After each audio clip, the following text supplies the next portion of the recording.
We are live. What's going on, everybody? Hello, YouTube Live, Facebook Live. Yes, the world. Hello to the world. The world, the wide world. We've got a lot to talk about today. As always. That's right. Amazon and Garmin put Alexa in the car. Microsoft unveils the Surface Book 2, and Andru has a problem with the new Kindle. Right? Wow. Right off the bat. We're going to get right to the gripes. Things to Geared Up from GeekWire.com in Seattle. I'm Todd Bishop. I'm Andrew Edwards. All right, we got a lot to talk about this week, including Microsoft Surface Book 2, as I mentioned, coming up. Right. Probably the one of the more flagship announcements this week in the tech world. But first, let's talk about this device behind us. This is the new Alexa and Garmin device. It's actually from Garmin. It's $150. It's called Speak. It's really interesting to me because my wife was just complaining the other day. We went on a road trip, and we've been using the Echo Show in our house. And it's become so second nature for her to talk to Alexa, to call up various things. She kept almost saying Alexa in the car. During the ride. It was a really interesting phenomenon. And she's not the type of person who will just willy-nilly adopt things. Like with our Xbox. I completely understand. Yes. It sounds like you're speaking from experience. Yes. Wow, that must be an interesting dynamic in your house. Absolutely. You and your wife. Absolutely. Well, so, kind of jumping off what you were saying, like my wife, these voice devices kind of started coming out, what would you say, about 2 years ago? Sure. Where it was, still, it still is kind of weird to just speak to a not real thing, not a person, not an animal, etc. And so, my wife would never use Siri, which you hate Siri, so you probably never use Siri either. But that's on the phone. Now we have it just in our house, just, it's just always there, right?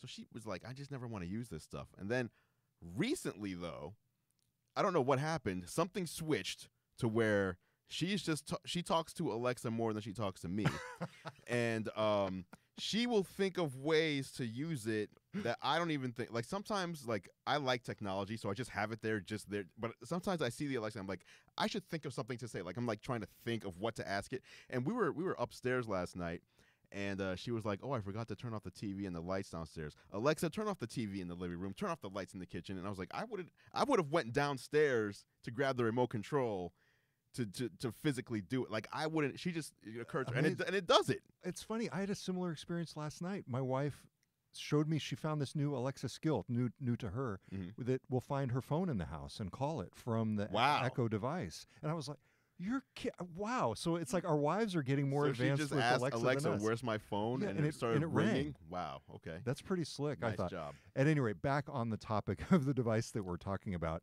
the $150 Garmin Speak attaches to the windshield.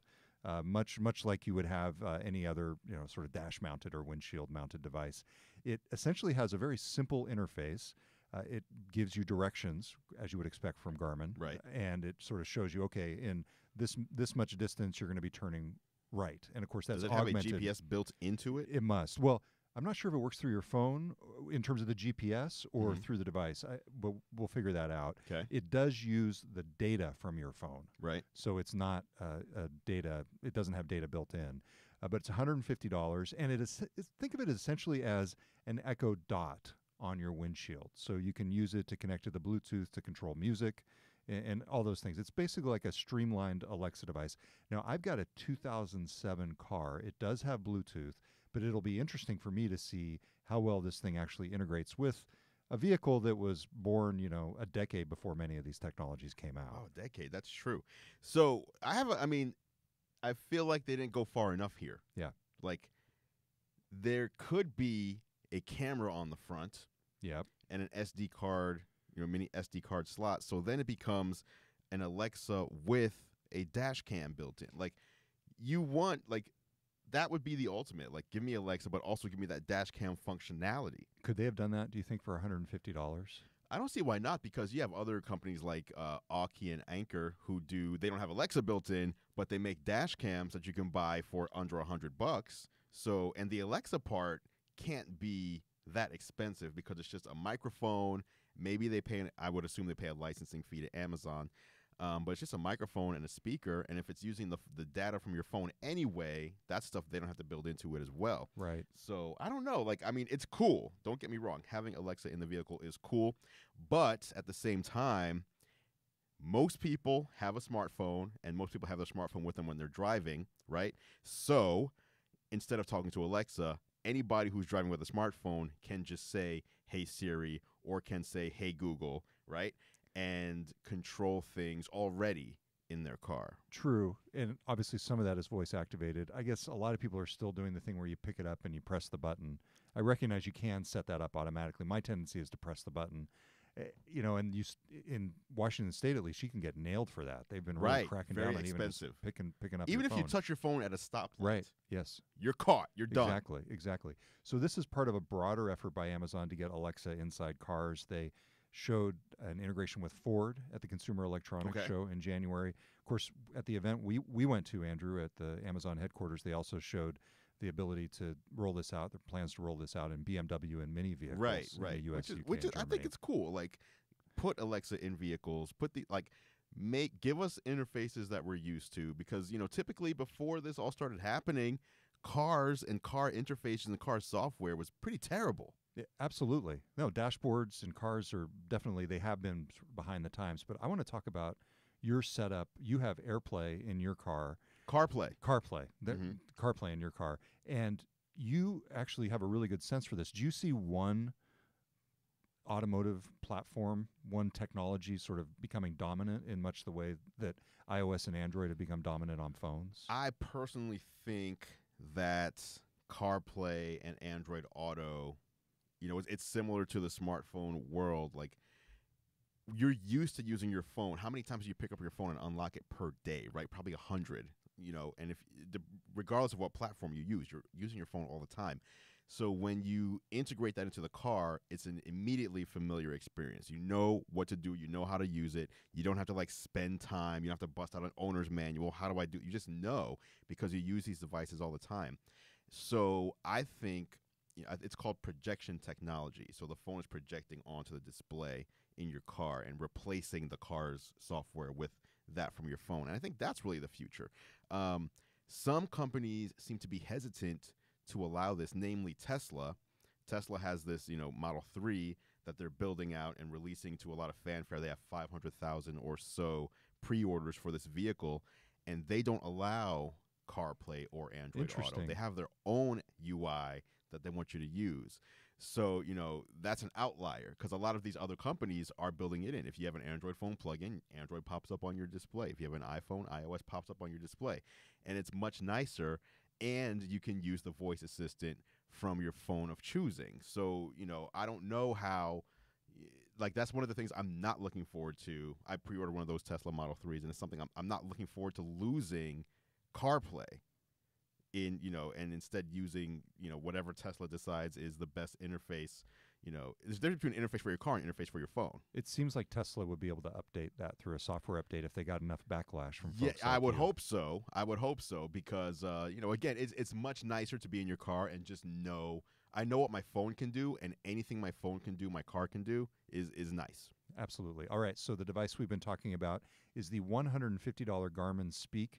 It's a device that attaches to your windshield. It actually is already available on Amazon. I bought it. We'll see. I'm going to get it, and we can talk about my experience with it next week. We can find out how it's been going for you. And for your wife. That's right, absolutely. You're listening to Geared Up on GeekWire, and we'll be right back. All right, welcome back to Geared Up on GeekWire. I'm Todd Bishop. I'm Andrew Edwards. All right, so we just talked about an Amazon device that I'm pretty excited about, the Garmin. Right. It's a Garmin device. It's a Garmin device with Alexa in. Yes. It sounds like they did more of a partnership on it as well, though. Okay. So, kind of like the GE thing with Alexa built in. Now let's talk about an Amazon device that Andrew's not as excited about. The new Kindle Oasis. This is Amazon's top-of-the-line e-reader. Yes. For the first time, and I can tell you a little Jeff Bezos story on this one. Back in the day, Jeff Bezos used to tell stories about how he would put his Kindle into a plastic bag to make it waterproof. Why would you share that information? So he could read in the bath. So what you're basically telling people is, hey, the product that we make doesn't allow me to do this, so I need a Ziploc bag. This was probably, this was very shortly after the Kindle came out. So 10 years ago. It was actually maybe 7 years ago. Okay. But so yeah, that is this now this new device that we're looking at, the Kindle Oasis e-reader 7 inches, is waterproof. Yeah, first waterproof Kindle. That's right. So you can read anywhere. Jeff Bezos can finally read in the bath without a plastic bag. Yes, yes. Now there have been services where you can send your Kindle in and they would waterproof it for you. Yes, so that did exist, and that's been around for at least 3 years. So you've been able to buy a Kindle, send it to them. They would waterproof it somehow. I don't know how exact. I think it's some sort of coating. I don't know. Send it back to you. You have a waterproof Kindle, which is great. Now, the Kindle Oasis came out last year. Yep. And the name itself, to me, implied that it was going to be waterproof. Maybe they originally planned it. I don't know why. Because you think of yourself on a desert island, right? With, just like the waves lapping everything up is safe. Yes. So last year it was a 6-inch e-reader. Yep. Okay, $250 still. Yep. This year they've added an extra inch. 7 inches. 7 inches. $250. Why is it so expensive?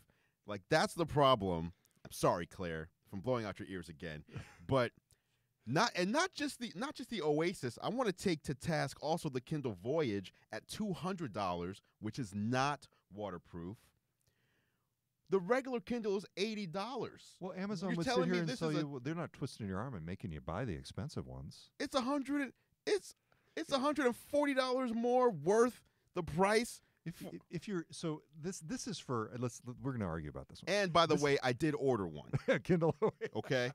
Yes, I did. Yes, I did. So here's where I look at this. So to me, getting front lit screen is the key, and you can get that with the Kindle Paperwhite at $120. That's right. Here's what I use a Paperwhite regularly. I primarily use it most on vacation, and the reason I use it most on vacation is it allows me to take my smartphone. I'm not relying on my smartphone getting those notifications that might suck me back into work. I can put it in a drawer, right, and I can take out my Kindle and read the New York Times. I love to read the New York Times on the Kindle. Okay. With the Paperwhite front lit, you can do it at night with the lights off, right, without hurting your eyes, which is great. I love that. So $120. Now, I agree. Now, the thing about the Oasis is they'll tell you, like, it's meant for people who are doing a lot of reading. The weight is really nicely distributed across the thing. It's a premium device. What would you want that at? I have one in my bag. So what I'm saying is you would put that at what, 150, put the Paperwhite at 120, and the Voyage at 135. Paperwhite 120, I don't have a problem with, okay? I wish the Paperwhite was $99. Yeah. $99 for the Paperwhite. So you have $79 regular Kindle, $99 for the Paperwhite. Give me $129 for the Voyage, because the Voyage and the Paperwhite, they're so similar. Yeah. Like, what is the difference between those two? And then you have the Kindle Oasis waterproof, $149. That is $100 less. Yeah. That's what I mean, it's an ebook reader. Yeah. You cannot do anything else. Why don't you flip your computer over to the Amazon Fire devices? Okay. These are tablets that you can also read Kindle books on, but do a myriad of other things on. Yeah, a 7-inch Kindle Fire tablet. How much is that? 7-inch Kindle Fire tablet is $50. That's $200 now, less. I got to say, I have one of these things. I have an older version that I got on the Treasure Truck for like 35. I like the Treasure Truck. Yeah, the Treasure Truck is fun. For 35, it is not. It is a media viewing device and not much else. And you're going to be lucky if you can get your media to be viewed. Okay. Okay, let's go to the next. What about an Amazon Fire HD 10? $150. That's $100 less, and that is a premium. That's what Amazon. So you feel like for a single-use device, essentially. Yes. With an experimental browser, which still cracks me up. Right. Terrible. Yes, and not easy to connect to Wi-Fi if you're like in an airport. It's always a little bit of a hassle. You can get one with LTE built in. Why is that so much more expensive than a multi-purpose device? That's the question. It's a good point. It is a bit of a disconnect with. It feels Amazon's a little pricing bit strategy. abusive. Abusive is today's word. That should be maybe the word in the podcast title. It is abusive. Yes, it is. Or maybe it's not. User hostile is what I'm saying. User hostile. There's no reason hostility and abuse for it to cost $250. Yeah, I got you. Know how much? When you look, if you take a bunch of devices that cost $250, right? An Xbox One S, is $250. I can watch Netflix. I can watch 4K movies. I can play all these video games. The Kindle, I can just read books. That's it. No, I hear you. Come on. It's a disconnect. No, and keep in mind Amazon's mantra, what Jeff Bezos says, is they want to make money when you use their devices, not when you buy them. Right. So except in this case. This seems like a bit of a disconnect. All right. So that said, I did buy one.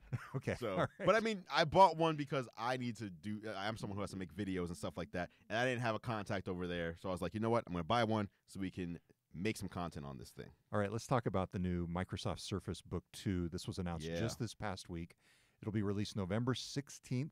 Okay. It's been 2 years since the release of the original Surface Book. Yes, it has. And it's funny, you could see the trends in terms of Microsoft's results. They saw a decline in Surface revenue in a couple quarters this year because for a while you hadn't had a new Surface Pro and you hadn't had a new Surface Book. And so this was really long awaited. It starts at $14.99. The key thing here is they've added a new size, a new form factor, 15 inches. A new form factor. So what was it previously? 13? So 13 and a half. So they've got a 13 and a half that starts at $1,500 and a 15-inch that starts at $2,500. And same thing, you can remove the tablet portion. Exactly, and you can see that here on the screen behind us on the video. 15-inch tablet. So that is essentially that is going to be a giant tablet when you do the detach. Okay, so the main thing or the main quote that stuck out to me was that these new Surface Books are 2 times faster. Twice as powerful, twice as fast, and they claim a battery life of up to 17 hours. Now okay, cool. Yes. What does up to mean? Because if I get 4 hours, you're like, well, it's up to. I think it probably depends on usage, right? Yes. So I guess maybe. So I want to know. See, the thing with Apple, question. when Apple says you get 10 hours of battery life, and you go to the website, it says 10 hours of battery life, and here's all the conditions that we made. Like, it tells you specifically. So I want to know how you get 17. And I'm not saying I don't believe them. No. I'm just curious how to. I mean, that's great. Battery life, these are Intel computers, right? Yeah, I believe, yes, they do have Intel Core. Okay. Intel Core i5 and i7, I believe. What I heard them also mention was Windows 10 running on ARM. You don't have to charge those, but every couple of days. Right. So, I'd love to see some ARM, like both Mac and Windows on ARM, just giving you ridiculous battery life. You just every couple days you plug in for a little while. Okay, there is a footnote on the Surface page where they talk about battery life. So let's see what that says. It's great radio here, I know. I need to know what they have to say for themselves. Yeah, okay. Battery life, tell me. Okay. Surface Book 2 13.5 inch, up to 17 hours of video playback.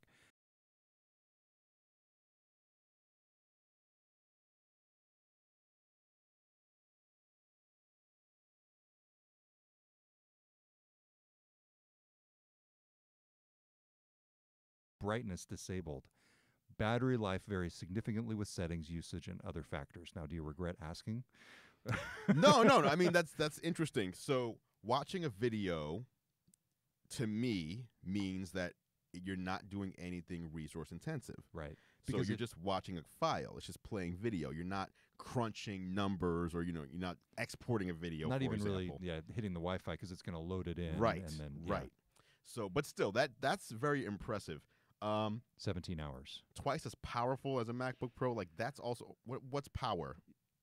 What does that mean? Like, how powerful in what way? Yeah, that's a good. I'm assuming they're talking about the processor. There's no way the processor is twice as powerful because they use the same Intel Core processors. Like, Intel hasn't, between the release of this 2017, we're still in 2017 model. They haven't released enough time hasn't passed for them to say, hey, in early 2017, we released this processor, and in November, we have a processor that's twice as powerful. Like, that never happens. So I'm curious what's the measure of power? Yeah, we can find that out. They do not go into detail on that in any footnotes that I can but find.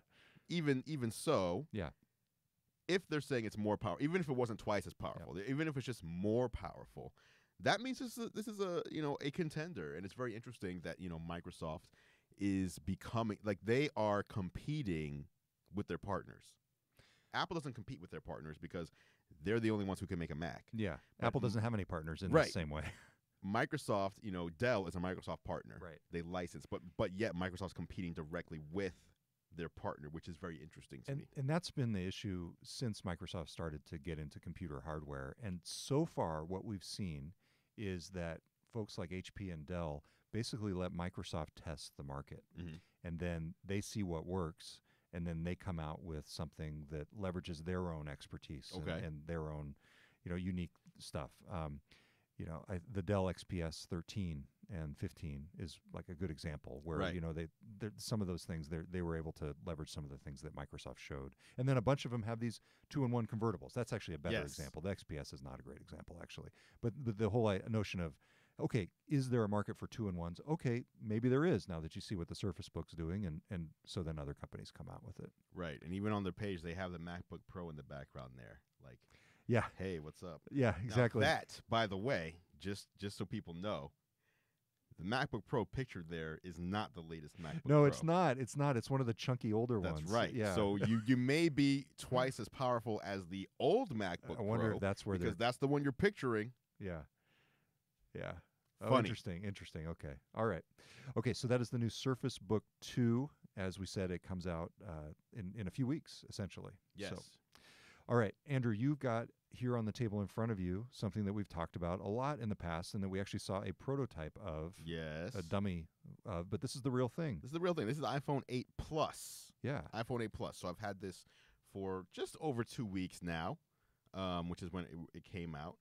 And this is just like a stopgap upgrade for me, at least, because the iPhone 10 is right around the corner. The 10 comes out in early December, is that right? November 3rd. November 3rd. November 3rd. Okay. So pre-orders begin on October 27th. December. Okay. So 12 days away, you can pre-order, and then it gets released on November 3rd. And so that is, Apple's big upgrade. But, the thing with the 8 is this is almost like the end of an era. Like this device for 4 years, 4 generations, kept the same form factor, and Apple just kind of kept iterating on, the inside and what makes this device better. And so without having to focus on changing the form factor, they were really able to just focus on, let's make the best device of this form factor that we can. So is this becoming your everyday? Yes, at this point, yes. So this replaced your iPhone 7 Plus. That's correct. How do you like it? There's some things I really like. So the main thing that I like is the battery life, which actually surprised me because if you don't dig into the specs, you don't realize that the actual battery itself inside the 8 and 8 Plus is smaller than the battery in the 7 and 7 Plus. So it's less battery capacity. Efficient. It's way more efficient, like hours more efficient. Really? It's crazy the efficiency that they've built in, because I spent one day doing a camera test. So I was taking 4K video at 60 frames per second, which you cannot find another phone that does that. It's usually 4K 30 frames per second, so it's double the data, and then taking pictures as well. And I'm doing this for hours, and at the end of the day, I didn't charge up at any point during the middle of the day. And at the end of the day, around 11 p.m., I had like 23% battery life, which is unheard of for me, because that even a brand new iPhone 7 out of the box, I would have had to like charge up at some point in the middle of the day. So battery life on these devices is killer. That's what I need. See, I'm at the point where I have to walk around with an external battery. Just in your pocket? Because of I've got an iPhone 6s Plus. I've decided I'm going to get the 10. You're going 10? I'm going to the 10. You're going 10. So, are you going 64 gig or 256 gig? We'll see how it goes. I would love to have all that storage on it. I would really love to have that storage. But for me, I've always got this in the back of my mind, this conspiracy theory that there's some sort of trigger that Apple pushes out in a software update to make your battery drain faster on your old devices. I mean, so I'll address that, because people say this all the time. So equate this to anything else in the world, right? You buy a TV that after, whenever the next major TV comes out, all of a sudden that TV starts malfunctioning. You buy a car that after 2 years starts breaking down. How many of you out there would say, I bought a Toyota, every 2 years it breaks down, time to buy another Toyota? Like, you would be like, I'm not buying this ever again because this car breaks down. True. I'm going to go to something else that lasts longer, right? So, but in the Apple upgrade thing, that something else is a new Apple device if you're stuck in the iOS ecosystem. Yes, but what I'm saying is a company would be unwise to make their products, to have people say that their products start breaking down after a certain amount of time. Right. And to be clear, I'm not leveling any kind of accusation here. It always seems coincidental. Right. Like there's a new iPhone coming out and suddenly I can't get my phone more is so than an slow. hour. Yeah, not that it's slow, it's that the battery life it's incredible how much it plummets.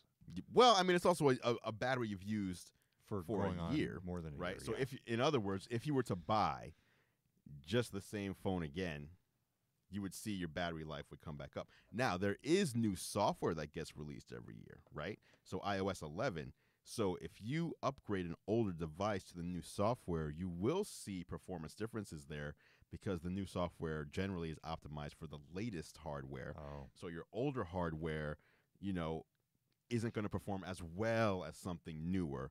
And also when you upgrade, like especially that first couple of days, you have a phone that you bought a year ago, you upgrade to the latest operating system.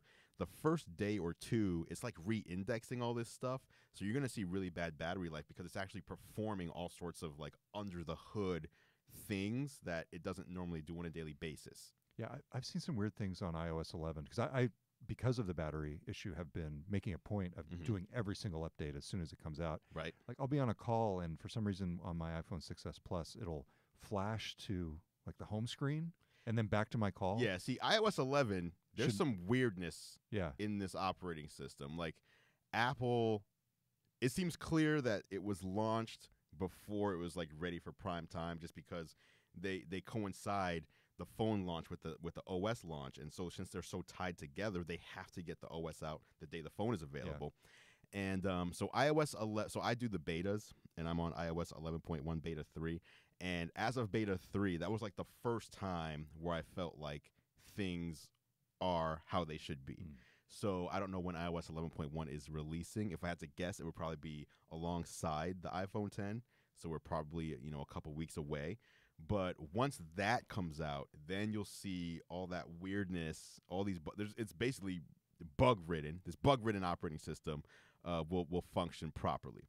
Got it. So takeaways on the iPhone 8 Plus. Yeah. Aside from the battery, the camera is amazing. Can you do that portrait mode thing where you get the blurry aperture in the back? Oh yeah, definitely. You can do that. But I mean, portrait mode on the 8, they have portrait lighting now, which is a new feature where not only can you do the typical portrait mode, but you can also change the lighting dynamically. Like you're in a studio. Yeah, which is really nice. But also just the clarity of the pictures. Again, the efficiency. They did a great job with this camera. And, I don't know how much more you're going to be able to do, and not just Apple, but anybody, with camera technology on phones that are this thin. But I think this is where Google has the advantage because they're doing a lot of stuff in the cloud. So you take some pictures, they get uploaded to Google Photos, and Google makes them look amazing, and unlimited storage as well. I think Apple and others are going to need to catch up with this whole machine learning thing to stay where Google is at as far as photos go. Like the new Pixel, the photos on there are amazing. The portrait mode stuff is amazing, and they only have one camera on there, whereas Apple requires 2 cameras in order to achieve the same effect. Got it. So would you recommend folks go for the 8 or the 10? I would recommend, so you need to figure out what your needs are. First of all, the 10 starts at $1,000. If you don't want to pay $1,000 for a smartphone, don't get the iPhone 10. That's a no-brainer. It's very expensive.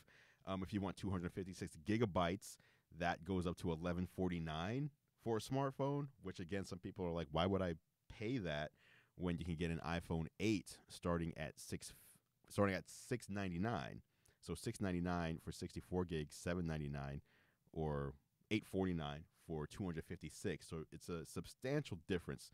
And quite honestly, the phones are more similar than they are different on the inside. They're very similar. So maybe I should get the 8. If you want the new display, the new OLED display, that's one reason to get the 10. If you want Face ID and everything that comes along with it, a lot of people don't realize Face ID isn't just for unlocking your phone. So I have a feature on my phone right now. Here you can see it shows all my notifications, and it just shows the app name, and it shows notification. It doesn't actually show the notification. If I unlock, then it shows notification, right? So the sorry. So imagine, Face ID doesn't require my thumb. So if I pick up my phone, I can see all my notifications. If you pick up my phone, it just automatically doesn't show them. Nice. So there's things that the iPhone 10 is going to be able to do and leverage due to the new technology built in that the 8 can't do. But, for all intents and purposes, both phones are, well, we haven't used the 10.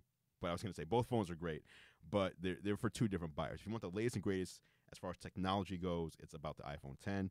If you just want, a great phone, this is, like I said, the end of an era. This is the best phone of this form factor that Apple could make, and this is probably the retirement of this form factor going forward. Yeah. All right. Fascinating stuff. All right. So that is Andru Edwards. It's Todd Bishop. You're listening to Geared Up on GeekWire. Don't forget to subscribe on Apple Podcasts, Google Play, Andrew's YouTube channel, youtube.com/GearLive. Subscribe everywhere. And we will be back next week with a lot more. Talk to you